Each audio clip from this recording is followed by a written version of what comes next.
Hey, it's Tarrmu, and welcome to Thinking Out Loud. And in today's video, we'll be talking about if expansions and DLCs should be considered for Game of the Year. And this is a topic that I've been thinking about for a while now, with the release of Shadow of the Erdtree and the fanfare that expansion garnered. Recently, Jeff Keighley announced the nominations for the Game Awards, with the Game of the Year nominations being revealed as well. Overall, I think the majority of these nominations are quite solid picks that actually reflect upon the amazing year for video games that we've had. One of the nominations for Game of the Year was Shadow of the Erdtree, an expansion for 2022's Game of the Year, Elden Ring. And this has caused many to question if the inclusion of a DLC, or a more apt term being an expansion, should be considered for Game of the Year. It's my belief personally that an expansion shouldn't be in consideration for Game of the Year, no matter how good it is, as the fact that this is an expansion of an existing game means that this is an accompaniment to something that is released a year prior.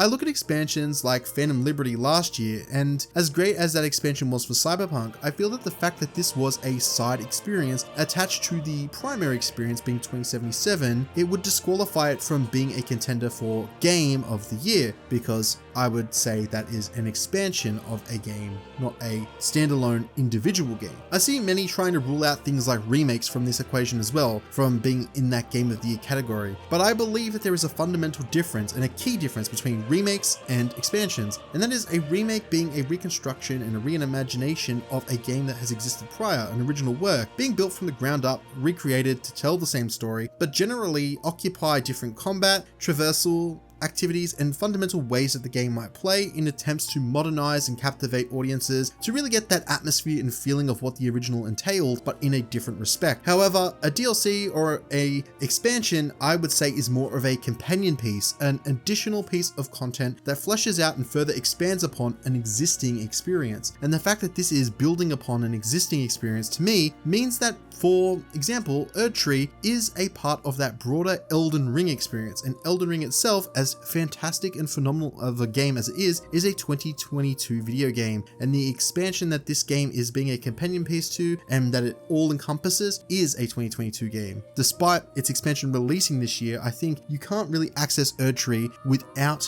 really playing Elden Ring, and a good portion of Elden Ring. And I mean, that is something in of itself. You need that base game. You can't just play Erdtree by itself. Trust me, I love Shadow of the Erdtree, and I think that this is an experience that is a fantastic expansion, but it ultimately, like I've said many times, is an extension of an existing experience from 2022. And I feel in some respects, nominating an expansion or a companion piece for Game of the Year undermines the new releases and incredible games that have released in 2024. I think that DLCs, and more importantly expansions, should fall under a category of their own, best expansion of the year type of category. But then I also look at things like best ongoing game, like we've got games like Destiny 2 and things of that nature where there's an expansion rolling out every single year, and I think, well, what's the difference really? If we have an ongoing game, is an expansion not really an ongoing rollover of an existing game? What separates the final shape from Destiny 2 from Elden Ring and Shadow of the Erdtree? And I think to myself, well, I think that those types of games should really stay in that best ongoing game category, and we should see games and new games that we have thrive and be considered for Game of the Year, because I think that core difference between game and expansion really is that level of a new experience, and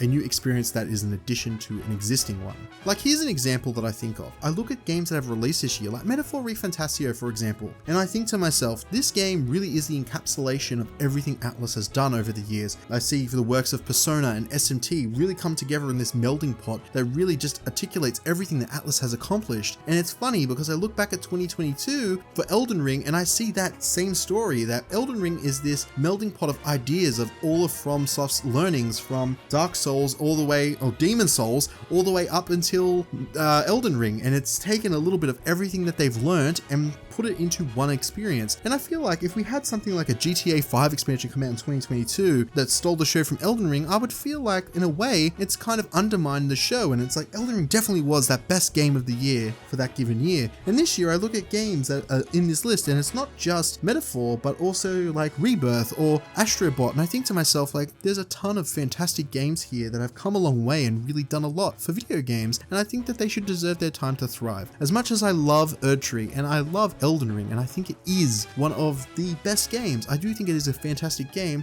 I can't help but shake that feeling that I think a lot of other games from this year really just deserve that award. And frankly, I mean, as much as I like Erdtree, I do not think that an expansion should qualify for Game of the Year, and the TLDR of this whole video really is that an expansion is a companion piece, and I think that a companion piece to another game can't fully function as its own thing without being tied back to that core experience. Elden Ring does have a lot of new things that it introduces, but I think at its core, it is an extension of Elden Ring. It's not like Erdtree is this whole different, vastly different experience. It is an extension of Erdtree, and we've got plenty of new games here that are their own standalone experience without any buy-in to a previous game, that are just as much worth your time, and I think do deserve their time to shine on the big stage. Anyways, this has been my thoughts for this video, and I know it's a bit of a controversial topic, and I'm wanting to hear what you guys think down below in the comments, and wanting to know, do you agree with me? Do you believe that it should be qualified for Game of the Year? What's your reason? And do you fundamentally think that an expansion is a companion piece or its own game in its own right? Or do you think that there is a difference between an expansion and a companion piece to a core, like, standalone game that's released? Keen to hear your thoughts down below, and as always, I am Tarrmu, and this has been Thinking Out Loud.